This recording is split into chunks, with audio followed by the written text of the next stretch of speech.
The TDA, developing people, improving young lives.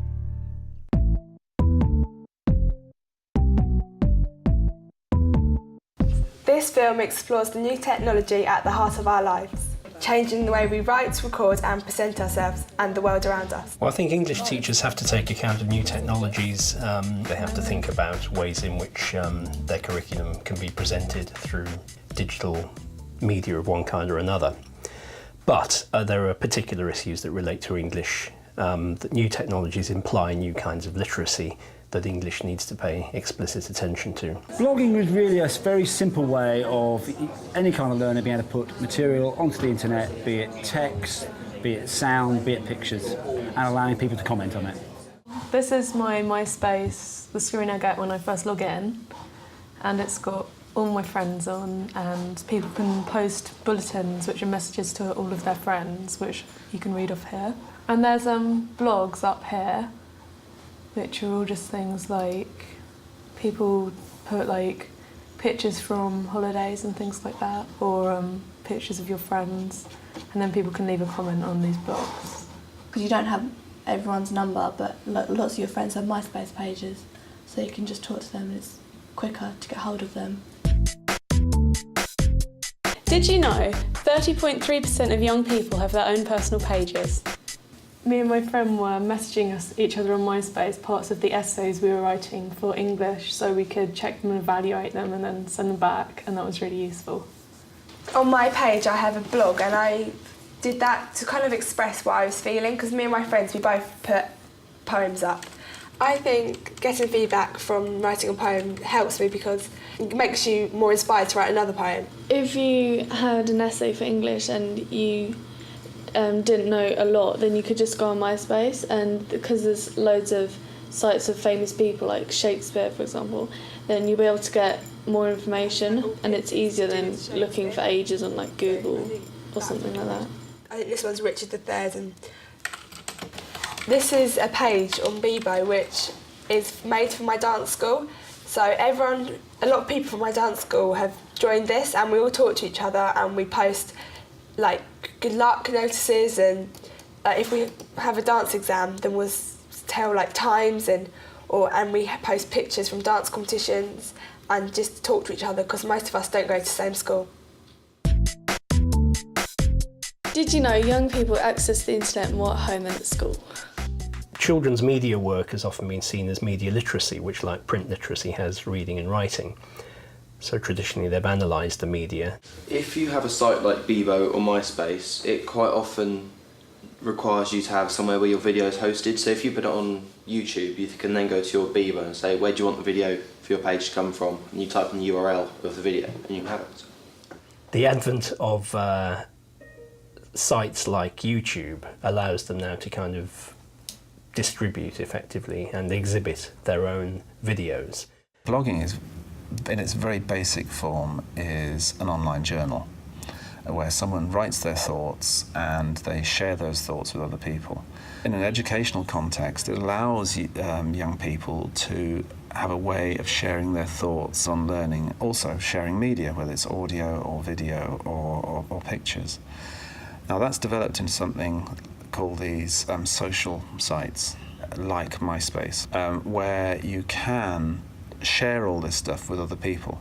I mean, we started with MySpace, it went on to Bebo, went on to YouTube, it went on to Google Video, and they were all blocked within educational establishments, which I think is a shame. We do need to educate teachers and young children how these things can be used sensibly. Blogging allows people to write creatively, and it also makes them think about who they're writing it for. They might write differently if they're writing for their friends, if they're writing for their teachers, if they're writing for people that know nothing about the subject. And the great advantage of blogging is it allows them to follow their interests. So if they're interested in one specific thing, they can write creatively or with passion about that particular interest.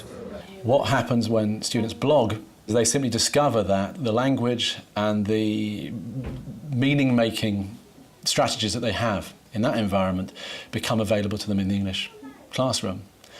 And that can break down a lot of barriers. It can make them feel a whole lot more comfortable about the way in which they are trying to express themselves. Did you know 97.1% of all young people aged 12 to 18 use the internet? I talk to teachers and I say, do you know about MySpace? Do you know about YouTube? And they know nothing about it. I think teachers need to be encouraged to see the relevance of the technology and what's really useful, and see it not as something that's competing against the things we use traditionally in the classroom, but enhancing what we use in the classroom. So an important part of the English curriculum is speaking and listening, and there's a bit of a push at the moment to kind of restore the importance of oracy. So we can think about that, how that relates to the internet. The kinds of language that young people use in SMS messaging on mobile phones or instant messaging is in fact a kind of speech like writing, and there's something interesting and rich there for English teachers to investigate and analyse with students. The students begin to recognise that what they are doing in school can feed into what they're doing out of school, and that the two things actually play on the same strengths. By 2020, a device the size of a mobile phone will be able to carry the amount of information in all the books that are in the British Library. The idea that we've got a camera with us all the time, it's forever in our pocket, that we can take photos whenever we want to, can make a fantastic difference in education. It would be great if we could use mobile phones at school, because then you can record English lessons and you can get vital information, and you can look back at it and put it on your computer. The mobile phone isn't just a phone. It's a device where the system knows where you're located, so it can get information to you which is pertinent to where you are. They all come with cameras these days. Most come with web browsers. A famous educational technologist called Alan Kay came up with a line that technology is that which was invented after you were born. And for many teachers, the mobile phone is still a novelty. However, it is not a novelty when you think that the penetration in the demographic of secondary school students is 95%. They probably own more mobile phones than they own radios, televisions, and computer consoles. That probably they actually own pencils. Did you know that 6.3 million MP3 players were sold last year in the UK alone? I have MP3 on my phone, and I can just attach the headphones and just listen to it without having to bring an MP3 to school. I've used my MP3 player for school because, well, we had to do a PowerPoint presentation. My teacher said that we could do it on our MP3s because they can basically be just like a memory stick, really, and he just plugged it into his laptop and saved it onto his computer, and then he could mark it. It's quite good that you can bring files in on MP3s and things, because I have way more time at home to do things like that. You can get certain things on your MP3s. You could probably download Shakespeare if you wanted to. An iPod is an entertainment device first and foremost, and that's why they're so popular. So many children have them, and they just really, they work. I think that's the most important thing. However, we can sort of infiltrate their usage as an entertainment device for education by giving pupils, young people, access to learning objects. A learning object being some audio, some video, a PowerPoint presentation through an iPod, especially the new video iPods. They have really good screens on them. You can easily watch video on them, even Teachers TV, which is podcast. Podcasting is where you download files or you subscribe to a website where it automatically downloads audio files each week. And a podcast can be a selection of music from a favourite artist, or you could go to a radio station website and download their podcast. So it could be a summary of the week through the best chart songs. You can subscribe to them via RSS feeds, and that means that it will come every week automatically to your computer without you asking, and then you transfer them to either your MP3 player or your PSP or any mobile way of playing sound. In an education context, instead of saying to a young person, I want you to go home, log on to the school website, download this piece of audio, then transfer it to your MP3 player or listen to it on your computer, all that would be automated by this business of subscribing. And that's the beauty of it. You can actually almost force feed this stuff to them.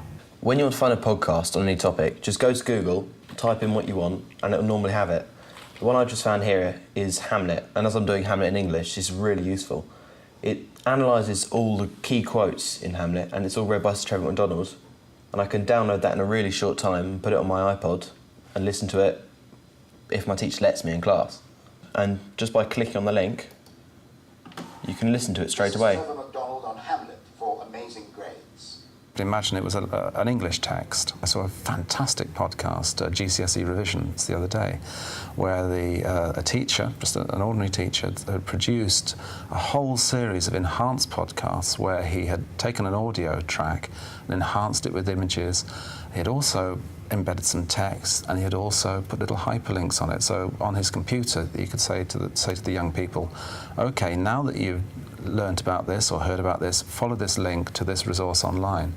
So it's a really flexible format.